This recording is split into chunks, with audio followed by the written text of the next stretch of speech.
students, welcome to the lecture on market structure. And after this lecture, we will be able to learn the following objectives.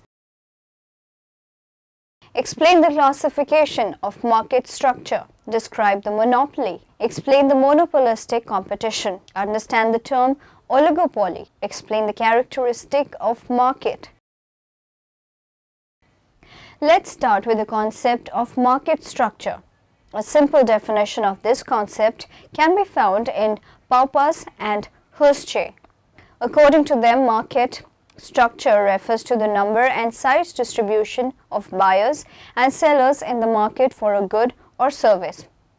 The market structure for a product not includes firms and individuals currently engaged in buying and selling, but also the potential entrants. In ordinary language, the term market refers to a public place in which goods and services are bought and sold. In economics, it has a different meaning. Different economists have tried to define market in different ways. Antonio Augustin Cournot defines market as not any particular marketplace in which things are bought and sold, but the whole of any region in which buyers and sellers are in such free intercourse with each other that the prices of the same goods tend to equality easily and quickly. Market means the general field within which the force determining the price of a particular product operates. Now, cost curves are always going to look the same, but other elements like price, revenue, and demand will differ depending on the market structure that the business operates in. Are there lots of producers or only a few? Is my product just like everyone else's, or is it unique? The characteristics of a market will clue you in as to the type of market structure you're dealing with. Really, there's a continuum of market structures. Let's take a look. At one extreme, we have perfect competition. Well, if it's competitive, how many producers are we talking about? A lot. How many is a lot or a large number? Economists aren't really specific about this, but a large number of producers means that there are so many competitors that each one is too small to affect the market. In my mind, I tend to think of maybe 100 or more so that each competitor has 1% or less of the market. Since nothing you do affects the market, no one really cares what you do, and you're free to make decisions without worrying about how the competition will react. How else can I recognize a perfectly competitive market? Besides having a large number of sellers, each of those sellers will be producing exactly the same thing. In perfect competition, the product is identical or homogeneous or non-differentiated, no matter who produces it. One more characteristic, it's easy for firms to come and go from the industry. That is, there's free entry and exit. Think about it. This industry has lots of producers. Why? Because it's easy to get in and set up shop.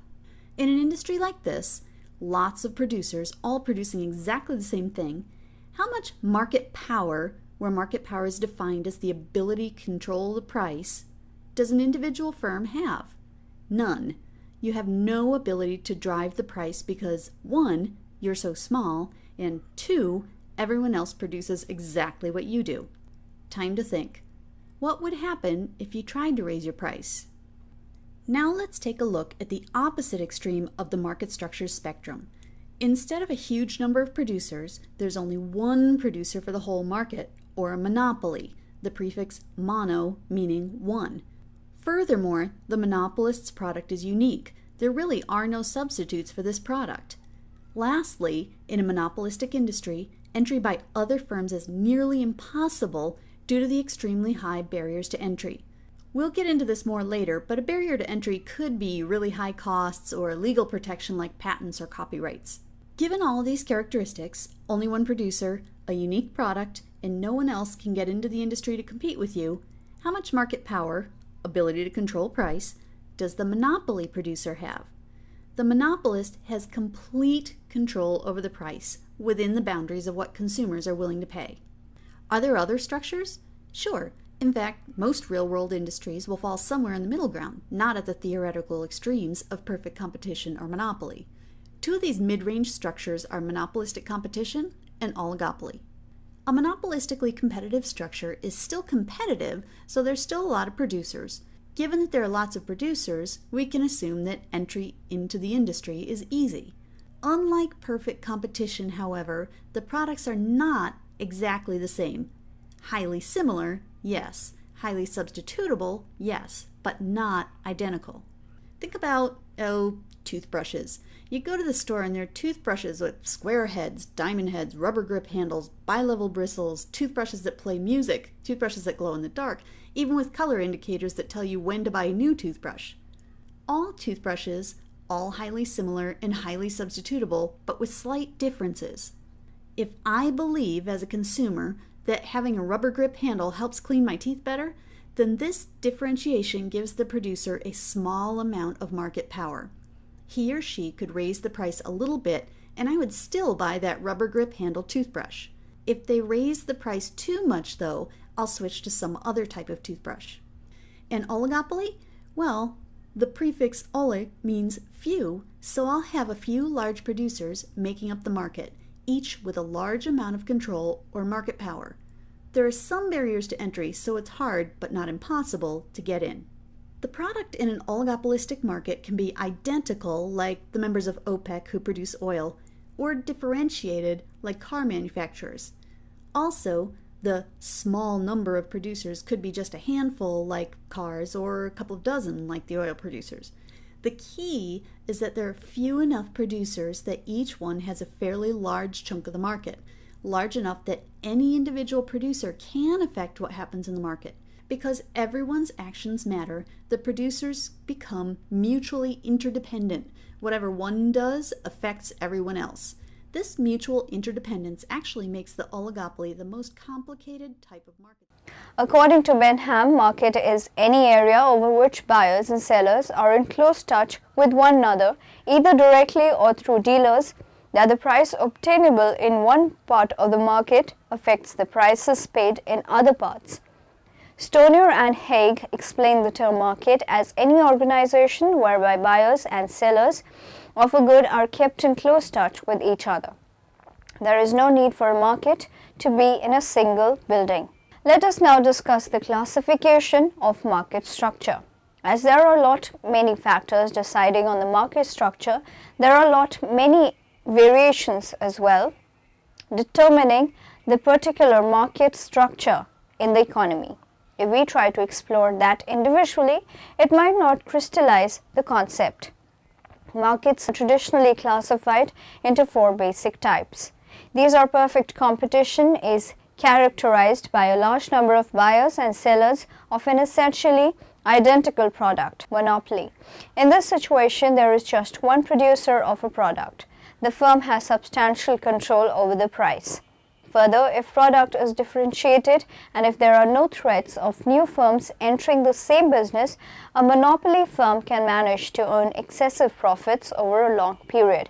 Monopolistic competition, it is coined by E.M. Chamberlain, implies a market structure with a large number of firms selling differentiated products. The differentiation may be real or is perceived so by the customers. Two brands of soaps may just be identical but perceived by customers as different on some fancy dimension like freshness. Firms in such a market structure have some control over price. Oligopoly. Oligopoly is a market structure in which a small number of firms account for the whole industry's output. The product may or may not be differentiated. Perfect competition. Though in concept perfect competition exists, however in real life only near perfect competition can exist. And the staple food and vegetables we buy from the market is perfect competition. However, when they start branding, they move toward oligopoly. Now moving on to the next topic, we will discuss the monopoly. The term monopoly is derived from Greek words mono, which means single, and poly, which means seller. So monopoly is a market structure where there are only a single seller producing a product having no close substitutes. This single seller may be in the form of an individual owner or a single partnership or a joint stock company. Such a single firm and market is called monopolist. Monopolist is price maker and has a control over the market supply of goods. but it does not mean that he can set both price and output level. Features of monopoly. The features or characteristics of monopoly are: a single seller has complete control over the supply of the commodity. There are no close substitutes for the product. There is no free entry and exit because of some restrictions. There is a complete negation of competition. Monopolist is a price maker. Since there is a single firm, the firm and industry are one and same, that is, firm coincides the industry. Monopoly firm faces downward sloping demand curve. It means he can sell more at low price and vice versa. Therefore, elasticity of demand factor is very important for him. Types of monopoly. Perfect monopoly. It is also called as absolute monopoly. In this case, there is only a single seller of product having no close substitute, not even remote one. There is absolutely zero level of competition. Such monopoly is practically very rare. Imperfect monopoly. It is also called as relative monopoly or simple or limited monopoly. It refers to a single seller market having no close substitute. It means in this market a product may have a remote substitute. So there is fear of competition to some extent.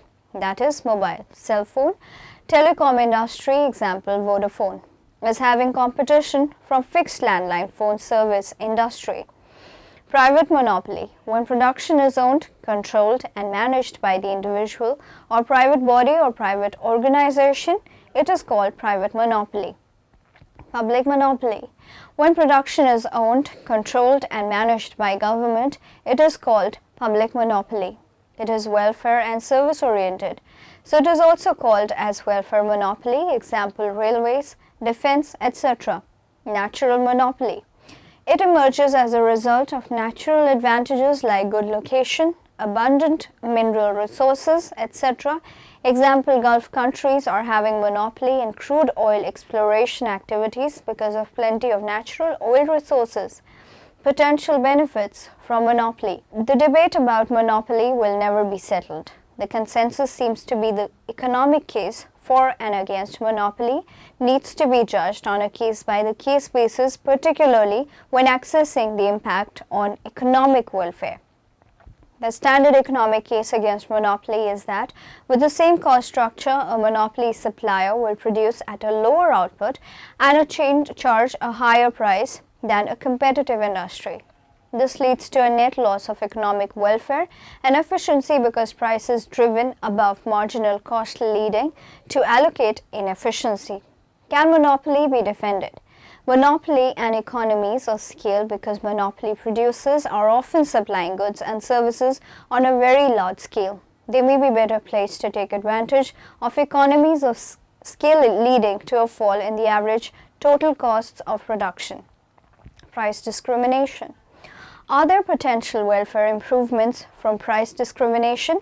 Some forms of price discrimination benefit certain consumers. The key terms in monopoly are monopsony. In monopsony, there is only one buyer of the product, service. The other characteristics are same as monopoly.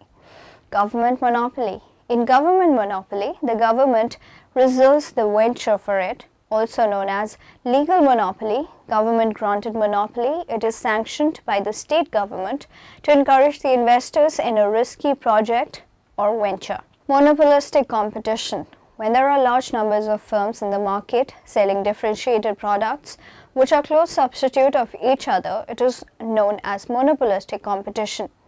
It is a blend of monopoly and competition where the entry of new firm is relatively simple and open. Natural monopoly. It exists when the product is for a niche market and a single firm can satisfy the entire market demand through economies of scale. If any competitor enters the market, the price decreases since the total supply increases and both the firm suffers losses. Monopolistic competition. Monopolistic competition refers to a market structure that is a cross between the two extremes of perfect competition and monopoly. The model allows for the presence of increasing returns to scale in production and for differentiated rather than homogeneous or identical products. However, the model retains many features of perfect competition, such as the presence of many firms in the industry and the likelihood that free entry and exit of firms in response to profit would eliminate economic profit among the firms. As a result, the model offers a somewhat more realistic depiction of many common economic markets. The model is especially useful in explaining the motivation for intra-industry trade, that is, trade between countries that occurs within an industry rather than across industries. In other words, the model can explain why some countries export and import automobiles simultaneously. Assumptions of monopolistic competition. A monopolistically competitive market has features which represent a cross between a perfectly competitive market and a monopolistic market, hence the name. Some of the main assumptions of the model are: many firms produce in a monopolistically competitive industry. This assumption is similar to that found in a model of perfect competition. Each firm produces a product which is differentiated, that is, different in character from all other products produced by the other firms in the industry. Monopolistically competitive industry effects. Assume that there are two countries, each with a monopolistically competitive industry producing a differentiated product. Suppose initially that the two countries are in autarky. For convenience, we will assume that the firms in the industry are symmetric relative to the other firms in the industry. Symmetry implies that each firm has the same average and marginal cost functions and that the demand curves for every firm's product are identical, although we still imagine that each firm produces a product that is differentiated from all others. Benefits of free trade under monopolistic competition. Welfare of individual consumers who purchase this product will be enhanced for three main reasons. First, trade increases the number of varieties of products for consumers to choose. Second, free trade reduces the prices of every variety sold in the market. Third, free trade may increase the supply of products in other markets and result in low prices for those products. Costs of free trade. Under monopolistic competition, there are two potential costs of free trade in this model. The movement to free trade requires adjustment in the industry in both countries. Although firm output rises, productive efficiency rises as well. A second potential cost of free trade arises if one questions the assumption that more variety is always preferred by consumers. Oligopoly. A market structure characterized by a small number of large firms that dominate the market, selling either identical or differentiated products with significant barriers to entry into the industry. This is one of the four basic market structures. The other three are perfect competition, monopoly, and monopolistic competition. Oligopoly dominates the modern economic landscape, accounting for about half of all output produced in the economy. Oligopolistic industries are as diverse as they are widespread, ranging from breakfast cereal to cars, from computers to aircraft, from television broadcasting to pharmaceuticals, from petroleum to detergent. Characteristics of oligopoly. The three most important characteristics of oligopoly are an industry dominated by a small number of large firms. Firms sell either identical or differentiated products. The industry has significant barriers to entry. Behavior of oligopoly. Although oligopolistic industries tend to be diverse, they also tend to exhibit several behavioral tendencies. Interdependence. Rigid prices. Interdependence. Each oligopolistic firm keeps a close eye on the activities of other firms in the industry. Rigid prices. Many oligopolistic industries, not all but many, tend to keep prices relatively constant, preferring to compete in ways that do not involve changing the price. Benefits of oligopoly. With the bad comes a little good. The two most noted goods from oligopoly are by developing product innovations, taking advantage of economies of scale. In an oligopoly, you would find only a small number of sellers, that is, few enough so that any individual seller can affect the market, and the firm's actions will have an impact on all the other sellers. The product can be either the same, like oil, or differentiated, like automobiles, and there are fairly high barriers to entry. Time to think. Having seen the other market structures, you should be able to make some predictions about the implications of the oligopoly characteristics. What will prices and output look like? What is the potential for profit? As you'd expect, the oligopoly market structure will result in a higher price than either competitive market, although not so high as a monopoly, and will be able to maintain some profit if it exists into the long run because of the barriers to entry. At the beginning of this video, I said that the oligopoly is the most complex market structure. Well, that's because the actions of any one firm will have an impact on all of the other players in the market. This mutual interdependence among firms means that each firm keeps an eye on everyone else, trying not only to anticipate moves, but also to have their own reaction plan in place. Will the other guy raise his price? Lower his price? If he makes a move, what will I do? You can see the increased complexity of this market just by looking at the oligopolistic firm's demand, a kinked demand curve. We've never encountered a demand curve that looks like this before, so what gives? Well, this demand is effectively composed of two different demand curves because the game playing behavior, if you will, of the firms in this industry will change depending on whether the firm is implementing a price increase or a price decrease. When the oligopolistic firm goes to increase its price, the rivals will not follow. They will let that one firm increase its price, and then they will gain the customers as buyers are driven away by the initiating firm's higher prices. What this means for the firm is that if it raises its price and no other producer follows suit, then the initiating firm will see a large decrease in quantity demanded, i.e., the demand is more elastic when the firm attempts to increase its price. Well, what if the firm lowers its price?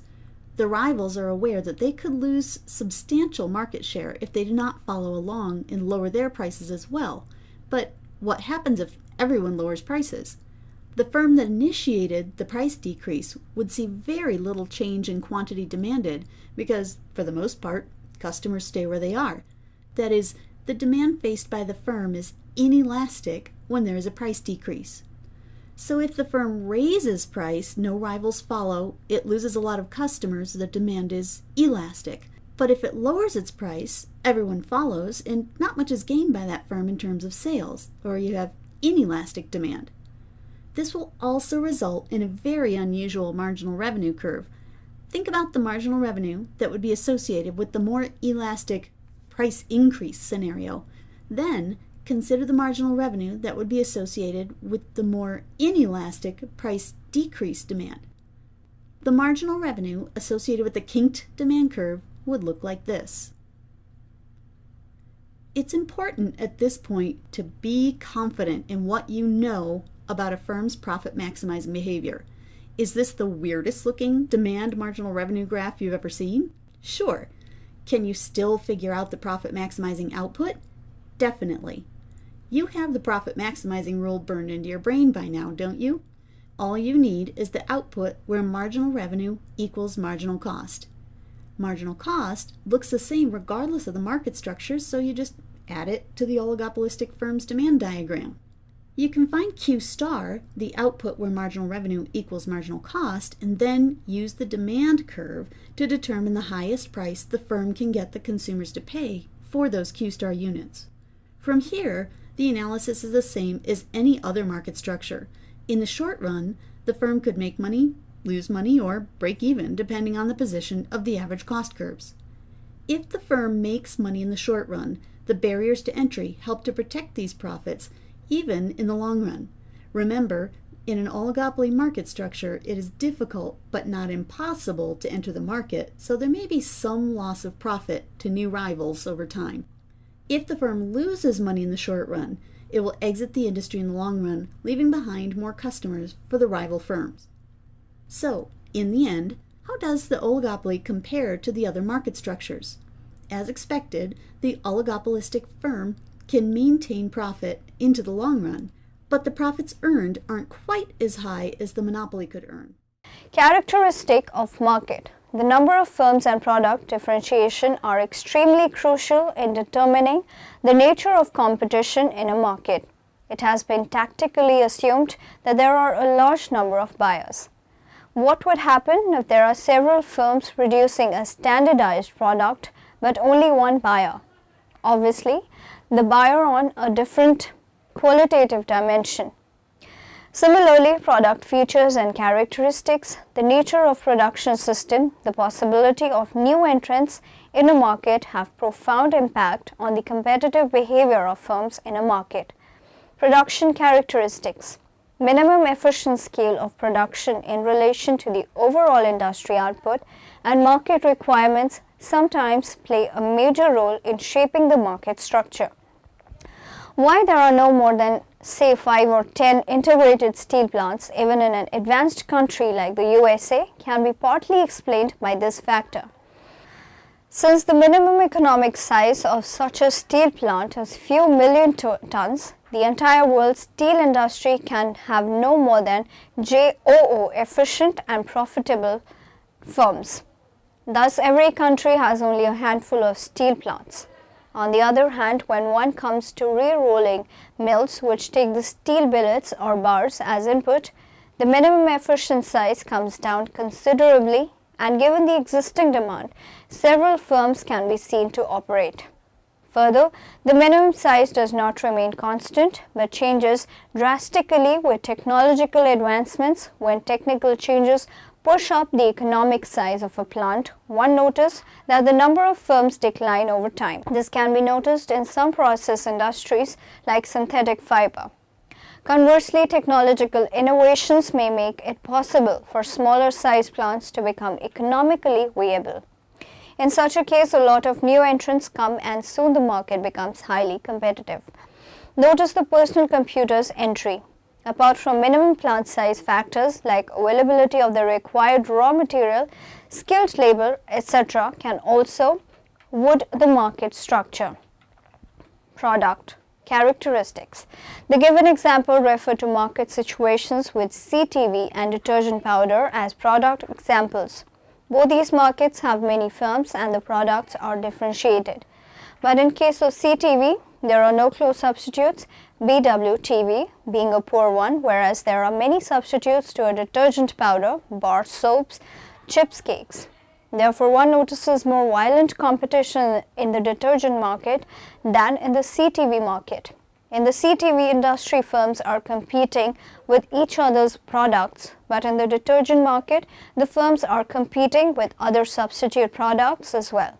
Of course, we may remind of the customer income constraint, but even with that, there should be no difficulty in appreciating the differences in the degree of competitiveness in these two markets.